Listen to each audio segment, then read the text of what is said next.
عظیم ایثار۔ عظیم صاحب اپنی دکان کے اندر بنے ہوئے چھوٹے سے کمرے میں دکان کا حساب کتاب کر رہے تھے کہ فہیم اندر داخل ہوا۔ وہ ان کا بڑا بیٹا تھا۔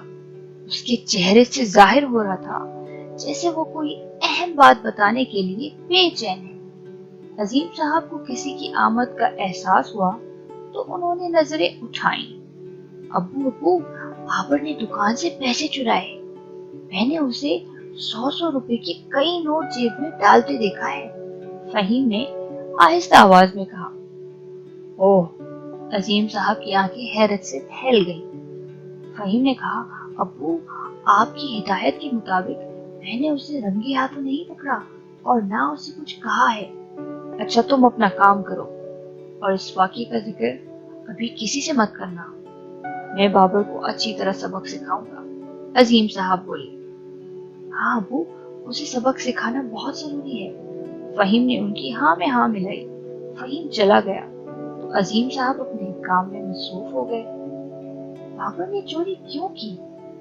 میں نے تو اسے اعتبار کر کے ملازم رکھا تھا۔ کام کرتے ہوئے انہوں نے سوچا۔ کام نمٹانے کے بعد وہ دکان میں آئے۔ چاروں ملازم اپنا کام کر رہے تھے اور فہیم انہیں ہدایات دے رہا تھا۔ وہ چلتے چلتے بابر کے پاس آئے تو ایک گراہک کے سامان کا حساب لگا رہا تھا۔ بابر، انہوں نے زوردار آواز میں کہا۔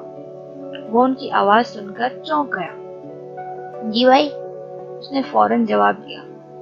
عظیم صاحب کو تمام ملازمین بھائی کہتے تھے۔ مجھے تم سے ایک کام تھا، میں کچھ دیر میں تمہیں بلواتا ہوں۔ بابر نے ایک نظر عظیم صاحب کے چہرے پر ڈالی اور دوبارہ اپنے کام میں مصروف ہو گیا۔ دکان کا وقت ختم ہوا تو اس نے پیسے گنے اور انہیں لے کر عظیم صاحب کے پاس آیا۔ بھائی جی، کیا آپ کو مجھ سے کچھ کام تھا؟ اس نے عظیم صاحب کو پیسے دیتے ہوئے کہا۔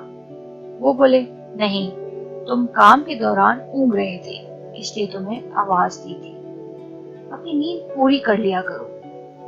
اچھا بھائی، آئندہ آپ کو شکایت کا موقع نہیں دوں گا، اس نے جواب دیا اور باہر کی طرف قدم بڑھائے۔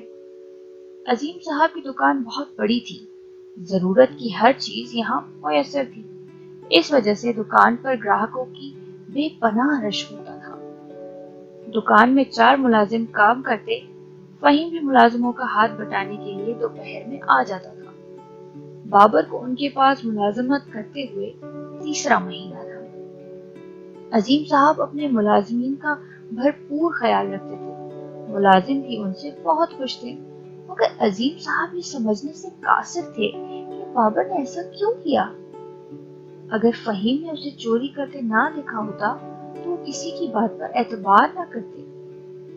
عظیم صاحب کچھ دیر بابر کے متعلق سوچتے رہے، پھر انہوں نے دکان میں سے کچھ سامان ایک ٹوکری میں رکھا، ایک لفافے میں 1000 روپے کے کئی نوٹ ڈال کر لفافہ جیب میں رکھ لیا اور دکان سے باہر نکل آئے۔ اب ان کا رخ شہر کی کچی آبادی کی طرف تھا۔ تقریباً آدھے گھنٹے بعد وہ ایک گھر کے سامنے کھڑے تھے۔ ابھی وہ دستک دینے کا ارادہ ہی کر رہے تھے کہ ایک عورت کی تیز آواز سنائی دی۔ پرائے مال پر نظر رکھنے سے بہتر تھا کہ آپ آصف سے مزید وقت لے لیتے۔ میں آصف کے پاس گیا تھا مگر وہ تو کوئی بات سننے پر ہی آمادہ نہیں تھا۔ اس نے مجھ سے یہی کہا کہ کل ہر حالت میں پیسے مل جانے چاہیے، اسی لیے مجبوراً چوری کرنی پڑی۔ عظیم صاحب نے بابر کی آواز سنی۔ بابر کی بیوی نے کہا، چوری چوری ہوتی ہے، اگر آپ پکڑے جاتے تو آپ کی ملازمت بھی چلی جاتی۔ مجبوری کی وجہ سے میں نے زندگی میں پہلی بار چوری کی، مگر یقین رکھو میں یہ پیسے لوٹا دوں گا، اللہ کو منہ دکھانا ہے۔ بابر کی آواز آئی۔ اب عظیم صاحب نے دروازے پر دستک دی۔ دروازہ کھلا تو انہیں بابر کی صورت نظر آئی۔ بھائی جی، وہ انہیں اپنے گھر کے باہر دیکھ کر پریشان ہو گیا۔ اس کا دل دھک دھک کرنے لگا، کیا انہیں میری چوری کی خبر ہو چکی ہے؟ اس نے دل میں سوچا۔ اب وہ خود پر ملامت کر رہا تھا کہ اس نے چوری کیوں کی۔ وہ دھڑکتے دل کے ساتھ انہیں گھر میں لے آیا۔ عظیم صاحب گھر میں آئے تو اس کی حالت دیکھ کر سوچا تو میرا فیصلہ ٹھیک تھا۔ کچھ دیر بعد اس سے باتیں کرنے کے بعد وہ بولے، بابر یہ سامان رکھ لو، ساتھ ہی اسے جیب سے لفافہ نکال کر پکڑایا۔ بابر نے دیکھا سامان میں روزمرہ کا سودا سلف تھا۔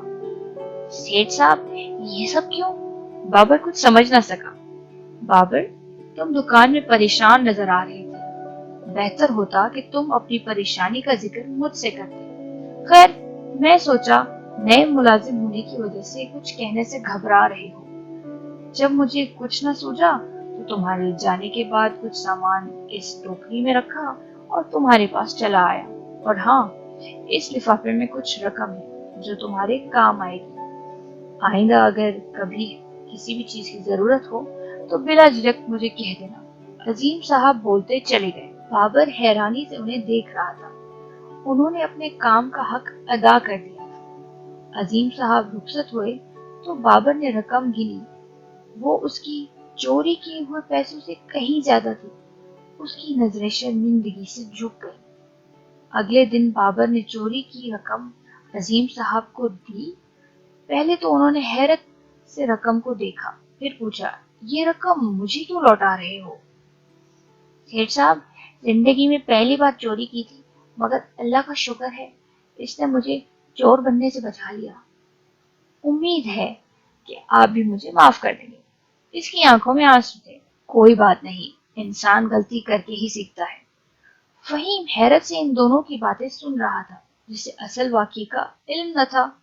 عظیم صاحب کی کردار نے بابر کو نہ صرف چور بننے سے بچا لیا تھا، بلکہ انہیں ایک وفادار ملازم بھی مل گیا تھا۔